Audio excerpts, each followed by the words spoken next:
Madame, Messieurs, chers internautes, bienvenue dans votre émission 4e de couverture. Aujourd'hui, nous accueillons le doyen Ibrahima Anne, l'auteur de l'ouvrage Errance, mais également de sa parution nouvelle qui s'appelle L'écume du temps, publiée aux éditions L'Harmattan Sénégal. Monsieur Anne, merci d'avoir accepté cette invitation. Cela me fait plaisir. Vous avez écrit cet ouvrage en nous peignant ce que c'est que la société sénégalaise, ce qu'on appelle quelque part pour certains l'aristocratie, pour d'autres les nobles, pour d'autres les riches. Pourquoi vous avez porté votre plume sur cette classe sociale? Cette classe sociale, j'ai porté la plume sur cette classe, la description de cette classe sociale, parce que c'est une classe sociale très intéressante. En ce sens que dans un certain sens, elle détient aussi les rênes du pouvoir. Parce que le pouvoir, quand on parle du pouvoir du Sénégal, ça se trouve entre leurs mains. Exact. Évidemment, certains comportements jouent sur la destinée de notre pays aussi, qu'on se le dise. Exact. Mais en réalité, ce roman, il y a un filigrane aussi, la révolte d'un vieil homme. En effet. Ouais, d'un homme qui voit des choses qui ne lui plaisent pas et qui le dit. Mais ça, nous en reparlerons au cours de l'émission. De l'émission. Ce qui est sûr, c'est qu'au Sénégal, nous avons une société assez particulière. Pour l'analyser, je dirais que c'est difficile et en même temps extrêmement compliqué. Mais ce qui est sûr, il y a des choses à dire là-dessus. Exact. On verra après. En effet, il y a des choses à dire. Votre héros, le héros de ce livre, si on peut l'appeler ainsi, Demba Dia est directeur général adjoint d'une banque, puissant, craint et respecté. Il est intransigeant, mais d'un coup, il perd son poste. Mais quand même, on est marqué par l'homme parce que, en fait, il ne parle presque pas. Il n'exprime pas ses sentiments. Ouais. Et voici un homme qui on peut même dire que ce qui se passe réellement dans sa famille l'échappe réellement. Pourquoi vous avez voulu également nous présenter un tel homme avec un tel profil? Ça, j'ai envie de rire, mais je vais répondre. Parce que sinon, Demba Dia, en fait, c'est l'illustration de tous les hommes sénégalais. Remarquez, prenez un homme sénégalais. Bon, c'est un individu qui, pendant tout le long de sa vie, se bat pour construire une maison, pour construire une famille. Bon, arrivé à terme, qu'est-ce que l'on constate? On constate que cet homme-là, de plus en plus, perd son pouvoir. Les moyens d'exercer son pouvoir familial, il le perd au détriment de qui? Du moins au bénéfice de la femme. Maintenant, c'est la femme qui se charge de tout. Exact. Bon, il y a maintenant des gens qui sont assez conscients de cette situation ambiguë qui, tout de suite, font les corrections qu'il faut. Mais il y a d'autres, comme le genre de Demba, qui laissent faire. Parce que, bon, pour ne pas créer d'histoire, on préfère s'enfermer dans son bureau, on préfère donner l'argent, on ne veut plus d'histoire. Bon, on laisse faire. Ce laisser-faire-là crée des situations assez particulières que j'ai décrites dans le roman. Nous avons vu que Demba, lorsqu'il perdait son poste pour des raisons politiques, ouais, mais il s'est encore une fois de plus laissé faire, il ne s'est pas battu. Ce que les syndicats attendaient de lui, il ne l'a pas fait. Pourtant, socialement, tout lui permettait de pouvoir se battre, mais il ne l'a pas fait. Là également, pour revenir toujours à mon... Là, je dirais plutôt que Demba a été très lucide. Il a compris que cette bataille-là était perdue d'avance. Il n'avait aucune possibilité de rétablir cette situation. C'est la raison pour laquelle il s'est laissé faire. D'ailleurs, en prologue, quand son beau-frère est venu l'interroger, le matin, quand il prenait du café, en lui disant que mais j'ai entendu dire que, et il lui a dit de toutes les façons, dans ce que je vois actuellement, ce que je vois à l'heure actuelle à la banque, ne me pousse pas à y rester. La corruption y est devenue maintenant permanente, ouverte. Et le travail, bon, c'est autre chose. Maintenant, la politique s'y est infiltrée. Exact. Donc moi, je n'ai aucun enthousiasme donc, à exercer ce pouvoir. En tout cas, si l'on m'ouvre, j'accepte. Donc, d'ores et déjà, donc, ce gars, il avait accepté son abdication. Bon, maintenant, c'est pour ça que je dis qu'il a été lucide. Parce qu'il savait que cette situation est irréversible. Son remplaçant, le gars qui a bénéficié, qui a hérité de cette banque. Exact. Parce que tout simplement, c'est un roquet. Je dis bien un roquet de la politique. Exact. Qui a obtenu ce poste-là parce que tout simplement, il criait plus fort que les autres. Maintenant, a-t-il les moyens d'assumer ses responsabilités? La question s'est posée. La banque, telle que je l'ai décrite après, carrément allait vers le chemin de la ruine, ça c'est sûr.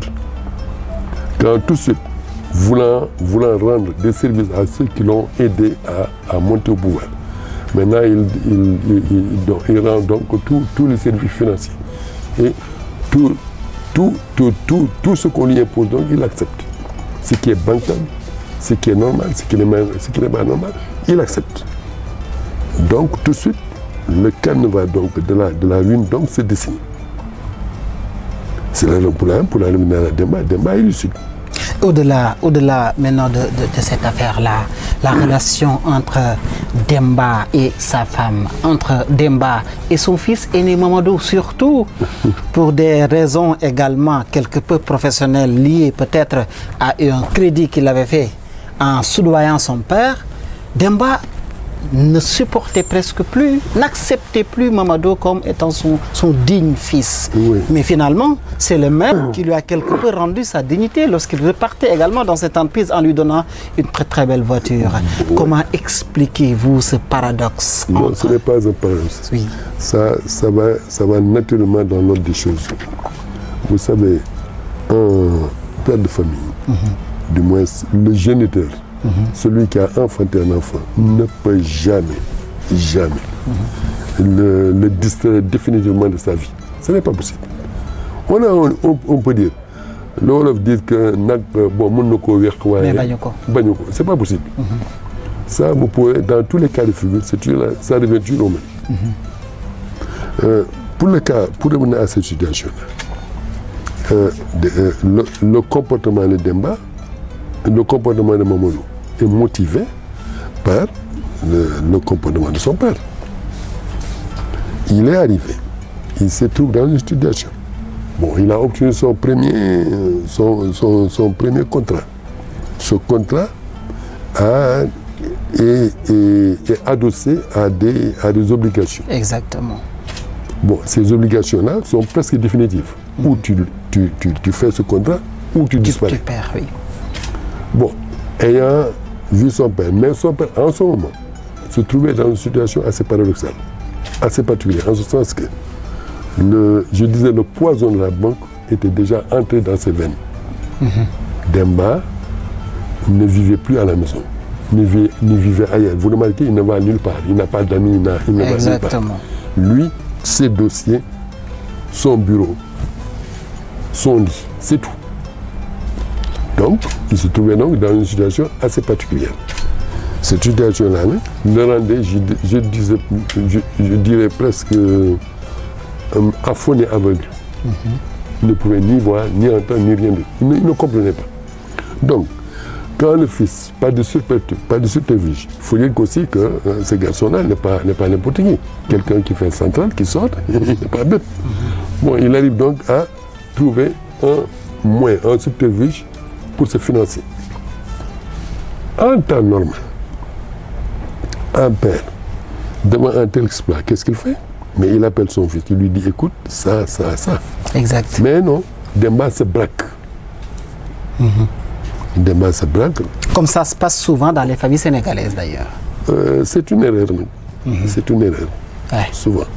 Demba se braque. Au lieu de discuter avec son fils, de trouver un terrain d'entente, ou bien par la même encore, de le moriger s'il le faut, il ne le fait pas. Il se contente de se braquer, de lui tourner le dos, et voilà. Et d'additionner les erreurs que soi-disant que ce garçon lui fait. En fait, le garçon ne lui fait rien du tout. Ouais. Vous voyez? Exact. Pourtant, cette observation que j'ai faite de cette société-là, elle existe, elle est partout. Dans toutes les familles, on trouve cette situation-là. Un père de famille qui vient, par exemple, quand vous rentrez dans une famille, vous entendez par exemple le père qui arrive et puis un silence s'établit. On vous dit non. Le vieux arrive, alors il faut faire. Dans cette maison-là, généralement, j'ai remarqué, c'est les maisons où il n'y a pas d'intelligence, il n'y a pas de volonté, il n'y a pas de créativité. Pourquoi? Parce que le vieux a tout un temps. Les gens, non. Ce qui est souhaitable, c'est quand, par exemple, le père de famille apparaît. Mais tout le monde est content, tout le monde se précipite vers lui. Exact. Mais on pense que cette forme de comment on appelle ça encore, d'éducation, une forme, disons, surannée, est meilleure. Et c'est archi faux. Et la preuve, on a vu, c'est archi faux. Donc, tout au long de l'ouvrage, M. Anne, on y sent un homme. Et là, je parle de l'écrivain, en fait. On y sent un homme qui, en réalité, à travers son écriture, montre combien, ou bien enseigne, éduque le lecteur par la vivacité de ses descriptions, mais surtout par l'intelligence qui traverse tout le long de l'ouvrage. Comment devrait-on apprendre à connaître un homme? Comment devrait-on faire attention? Comment devrait-on faire être patient? J'aimerais même vous demander quel a été votre secret, qu'est-ce qui vous a motivé pour écrire de la sorte. Pour un lecteur que je suis, puisque j'ai l'habitude de lire, on y sent nettement cette intelligence, on y sent nettement ce rôle éducateur, on y sent nettement ce rôle pédagogique que l'on donne souvent à certains écrivains et pourtant, hélas, ils peuvent ne pas l'avoir. Pourtant, dans cet ouvrage-là, on y sent nettement. Quel a été votre secret en écrivant cet ouvrage? Moi, il n'y a pas de secret. Disons, c'est un vécu personnel. Un vécu personnel qui vient d'abord d'une chose. La banque, je l'ai décrite comme une institution assez sauvage, assez difficile. Mais la banque aussi, ne l'oublions pas, est une des institutions extrêmement formatrices, je veux dire. Là-bas, tous les dossiers qu'on vous donne à traiter, pour la compréhension du conseil d'administration qui vous supervise, et les gens qui sont là-bas ne sont pas des gens bêtes, vous êtes obligé donc de creuser, d'essayer de savoir, de me présenter en tout cas une situation qu'ils peuvent comprendre. Donc à la longue, qu'est-ce qui va se passer? Vous avez donc l'analyse de la société telle qu'elle est, l'analyse des personnes, c'est la raison pour laquelle il faut savoir aussi les personnes qui meuvent ces affaires-là, qui les font bouger. Exact. Qui sont-ils? Qu'est-ce qu'ils représentent? Que valent-ils? Il y a cette valorisation individuelle qui est permanente chez l'individu, qui est permanente en tout cas chez le banquier. Maintenant, pour en revenir maintenant à cette situation dont vous parlez, parce que il n'y a pas l'intelligence dont on décrit que vous signalez. Je ne suis pas le seul d'ailleurs. Bon, c'est flatteur pour moi, mais en réalité, je ne fais que transcrire exactement ce qu'un homme raisonnable voit à travers les signes de notre société. C'est tout.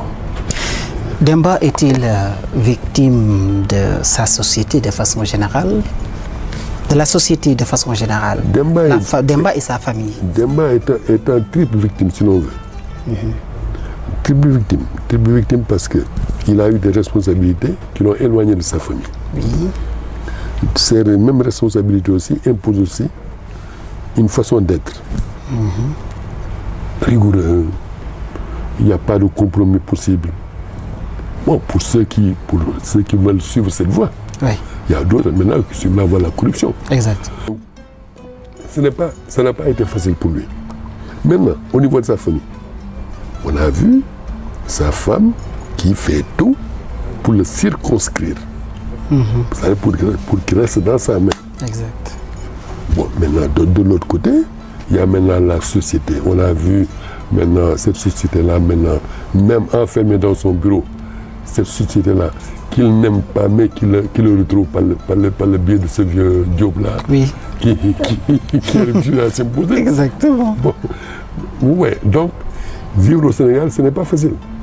Dans la société actuelle, ce n'est pas facile. Si nous parlons de la politique, de la relation entre hommes politiques, bon, en tout cas, des relations. D'abord, la première, c'est entre hommes politiques et administrateurs ou agents de l'État. Là, je fais référence au ministre et à Mariem, mais également à la relation entre, souvent, les hommes politiques et les institutions financières. Nous avons vu dans cet ouvrage que Mariem, tout simplement parce qu'elle a rejeté une proposition qu'elle pensait être, en tout cas une proposition qui peut-être était accompagnée d'autres choses qu'elle ne souhaitait pas, elle a tout simplement rejeté la proposition, mais elle en a payé les pots cassés. Son mariage s'en est effrité, mais également elle a été, en tout cas, dépêchée dans le sud où elle vivait presque seule à la merci d'un préfet ou d'un gouverneur qui peut-être également n'était pas des plus vertueux. Mariem, son cas m'a été inspiré par une fille que j'ai connue vers les années 80. Une fille lébou, très brillante, qui a été une des premières à sortir de l'ENA. Bon, mais là, quand elle a eu un poste de responsabilité au niveau du ministère, elle a eu énormément de difficultés. En principe, quelqu'un qui sort avec un diplôme aussi prestigieux doit avoir un poste de prestige. Oui. Doit être traité quand même avec certains égards. Exact. Ce n'est pas le cas. On l'a combattu. Son ministre l'a combattu. Pourquoi? Jalousie. Positionnement. On ne peut pas savoir. Question d'homme aussi. On ne peut pas savoir. Vous savez, la nature humaine est assez particulière.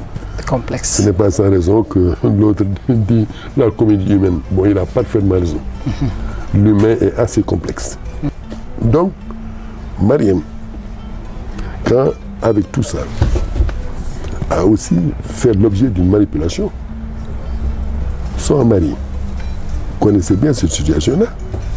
Son mari, au lieu de la pousser à accepter ce poste, le ministre-là, en réalité, si l'on considère les choses, le ministre n'est pas belligérant, il n'est pas un homme doué d'animosité vis-à-vis de Mariem. Non, en fait, non. Au contraire, il agit par réactivité. C'est le comportement même qu'il a écœuré. Bien sûr. Prenez ça, mettez-vous à sa place. Son chef de service, il charge son service en lui disant que, écoutez, trouvez-moi une personne apte, adéquate pour une telle charge. Cette personne-là désigne donc une personne. Il lui dit, bon, voilà, celle-là, elle peut faire l'affaire. Le ministre est heureux. Le ministre a tellement le dossier, ça c'est un détail, ça. Bon, mais tout il le prend. Au dernier moment, cette femme-là consulte son mari. Sans consulter son chef de service. Son chef de service qui était son ami, oui. qui était quand même son ami. Exact. il aurait pu quand même lui dire que, écoutez, j'en suis à cette situation-là. Il ne le fait pas. Elle ne le fait pas. Elle va voir son mari. Son mari est un homme politique. Qui a des exigences politiques, qui a des règlements politiques, qui a des comptes politiques, des guerres politiques. Qu'est-ce qu'il fait? Au lieu d'orienter sa femme en lui disant, bon, accepte ce poste-là pour un certain temps ou bien autre chose, c'est la moindre des choses. Mais non, il lui dit non, il refuse. La fille obéissante, parce qu'elle aime son mari aussi, il faut le dire. Et elle va voir le ministre. Le ministre qui s'attendait à tout, sauf à ça. Bon, quand madame lui dit, écoutez, moi je ne peux pas accepter votre poste parce que, il lui dit, moi très bien. Comprenez ça, mettez-vous à sa place. Comprenez sa situation, il dit, bon, très bien. Et pourtant, c'est ce même mari qui, après avoir demandé à Mariam de refuser, lui demande également de ne pas aller à Tamba. Vous voyez ce comportement-là. Moi, ce mari-là, il est assez bizarre. Et encore, ça ne s'arrête pas là. Ce même mari, arrivé à un certain moment, qu'est-ce qu'il fait? Devant une situation qu'il ne maîtrise plus, il dit, écoute à la femme-là, moi, très bien, maintenant, il faut arrêter ici notre mariage. Voilà. Je te donne ça, tu t'occupes des enfants, moi c'est fini, moi je me retire. Vous croyez que ça c'est un comportement noble, ça? Est-ce que M. Anne, n'êtes-vous pas en train de faire des captures de la société sénégalaise, en tout cas de l'aristocratie sénégalaise qui vit en tout cas de façon quelque peu bizarre parfois, les gens ne peuvent pas comprendre? L'aristocratie sénégalaise, moi je ne dirais pas aristocratie, disons des parvenus sénégalais. Je préfère utiliser le mot parvenus. Les parvenus sénégalais qui sont là, ils vivent avec des situations qui ne sont pas les leurs. Ils vivent avec des sentiments qui ne sont pas les leurs. Ce sont des sentiments occidentaux, ce sont des sentiments de ville, ça les sentiments que l'on génère ici, là, dans les villes. Donc, ils n'ont pas une bonne appréciation de la vie réelle. C'est ce que j'ai remarqué. Moi, j'ai fréquenté ce milieu-là, je le connais parfaitement bien. En parenthèse, j'y vis. J'ai aussi une partie de ma famille qui y vit. Mais en tout cas, il y a trop de superficiel. Trop de superficiel dans cela. C'est la raison pour laquelle ce que je fais, je ne fais que tirer un sifflet quelque part en disant que attention, il ne faut pas exagérer. Je vais vous poser la question que presque tout le monde se pose. Peut-être vous l'avez déjà entendu cette question. Lorsque l'on lit cet ouvrage, lorsque l'on lit Demba Dia qui est directeur de banque, lorsque l'on lit également vous, votre parcours, vous êtes également banquier de formation. Est-ce que ce livre n'est-il pas en quelque sorte une partie de votre vie, M. Anne? Oui. Des journalistes m'ont déjà posé la question. Vous savez, quand on écrit un livre, quel que soit Alpha, quelle que soit votre distanciation, votre force morale, vous ne pouvez pas ne pas laisser une partie de vous dans un écrit. D'ailleurs, quel que soit l'écrit. Même vous, les écrits journalistiques que vous faites, vous y laissez une part de votre personnalité. C'est vrai. Mais rassurez-vous, ce n'est pas autographique, biographique, absolument pas. Demba est un personnage, je l'ai choisi, mais disons, c'est un paragon. Je l'ai choisi tout simplement pour exprimer plutôt ma colère vis-à-vis de la société. Bon, je vais vous donner par exemple un exemple. Ça, beaucoup ne l'ont pas remarqué. Mais l'histoire de Mbaye, Mbaye le douanier qui... Exact. Bon, l'histoire de Mbaye, les gens n'ont pas... en tout cas, personne ne l'a abordé. Mais Mbaye, rappelez-vous, nous avons un nouveau président. Quand il s'est installé au pouvoir, qu'est-ce qu'il a dit? Nous allons maintenant faire une gestion vertueuse, Quand il a dit ça, moi qui connais très bien la société sénégalaise, j'ai dit, mais le peut-il? Ce n'est pas possible. Pourquoi? Parce que dans la société sénégalaise, il y a des niches de corruption qui sont qu'on ne peut pas enlever. Ce n'est pas possible. On les a trouvés là depuis, c'est le colon qui les a installés là. Ils subsistent à travers la bureaucratie qu'elle a construite. Elle est là. Oui, quand par exemple, les gens qui ont remplacé Mbaye, quand ils sont venus, ils ont voulu installer donc une situation nette. Mais ça n'a pas plu aux gens, aux principaux bénéficiaires. Exact. Tous ils l'ont combattu. Ils ont dit que le gars est un imbécile, c'est n'importe quoi. Et encore surtout, à la fin, quand le gars prend sa main et pose sur l'épaule de l'autre en lui disant que bon, n'oublie pas, hein, moi je suis du bon, là on faune. Beaucoup n'ont pas réfléchi, là on faune, ça signifie quoi? Ce que nous avions l'habitude de faire. Qu'on ne change rien. Rien du tout. Cette illustration est valable pour la société sénégalaise. Mais est-ce que aujourd'hui la situation de la société sénégalaise est une fatalité en ce sens que on ne peut rien changer dans cette société? Est-ce que pensez-vous qu'une société où la gouvernance et la vertu ne peuvent pas en tout cas cohabiter avec nos réalités sociales? Non que si, non que si. Quand M. Macky Sall s'est installé au pouvoir, dans un premier temps, quand il a sorti donc ces espèces de slogans, j'appelle ça des slogans, mais en fait, j'ai vu en réalité, bon, qui n'est pas allé jusqu'au bout. Franchement, j'y avais cru.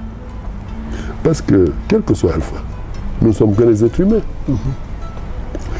Ce sont les décisions politiques, des décisions politiques affirmées, qui mènent aux grandes réformes. Le boulevard Haussmann, par exemple, en France, quand Napoléon III a décidé de tracer un boulevard dans tout Paris, mais le Paris était déjà là. Mais sa décision politique a fait, on a jeté des maisons un peu partout et on a tracé ce boulevard. C'est ce boulevard-là maintenant qui est historique, c'est celui-là qui reste. Au Sénégal, malheureusement, les politiciens ne vont jamais jusqu'au bout de leur ambition. C'est ce que je remarque. Je peux me tromper.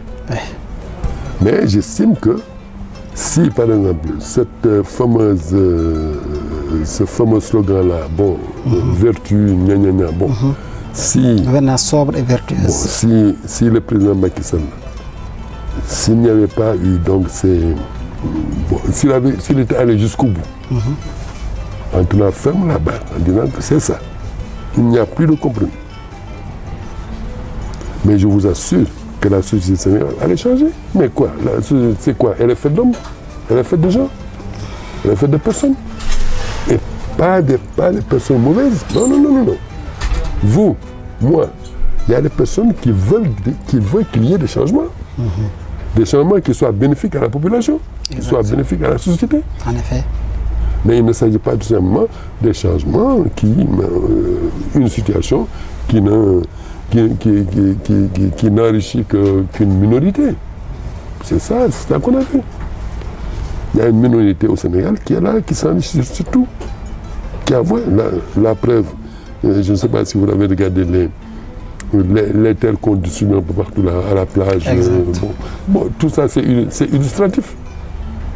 Et encore, s'il y avait une décision politique au départ, ferme, en disant que sur la plage, les normes sont ça. Vous n'obéissez pas à ces normes, on vous casse les reins. C'est ça. Bon, on me dira que c'est excessif. Mais la loi est la loi. Il faut l'appliquer. C'est tout. Mon caméraman me signale que c'est la fin de l'émission. Nous n'avions qu'à peu près 30 minutes. Mais nous sentons nettement, en tout cas, les paroles d'un homme sage, vous me dites que l'âge n'a rien à voir avec tout cela. Non. Mais en tout cas, c'est un plaisir de vous avoir reçu dans cette émission. Merci vraiment de cette honneur que vous nous avez fait. C'est moi qui vous remercie. Merci beaucoup. Vous m'avez trouvé dans une situation qui n'est pas ce que je voulais le plus, parce que j'ai une sinusite qui me fatigue. Il n'y a aucun problème. Bon, ça m'empêche, ça change ma voix et ça m'empêche même de parler des fois. Bon, c'est là. Les efforts, oui, pour le langage. Je m'en excuse. Et je demande donc beaucoup d'indulgence pour cela, à tous ceux qui m'écoutent et à tous ceux qui me voient. Merci beaucoup, M. Anne. Merci beaucoup. C'est un plaisir. En tout cas, je rappelle juste que M. Anne est banquier à la retraite. Il a connu très rapidement des postes de responsabilité qui lui ont permis de beaucoup voyager et d'être confronté très tôt aux 1001 figures de la condition humaine. En 1992, il est nominé au concours annuel de la meilleure nouvelle de la langue française organisé par RFI. Si vous lisez cet ouvrage, vous comprenez que M. Anne a une plume vraiment digeste et extrêmement attractif. Actuellement, il se consacre essentiellement à l'écriture. Son premier livre, Errance, édité en 2016. Aujourd'hui, nous sommes à son second ouvrage, L'écume du temps, et il nous dit qu'il y a d'autres manuscrits qui sont déjà terminés. Merci beaucoup, M. Anne. Merci beaucoup, c'est moi qui vous remercie. Chers internautes, merci d'avoir suivi cette émission et à la prochaine.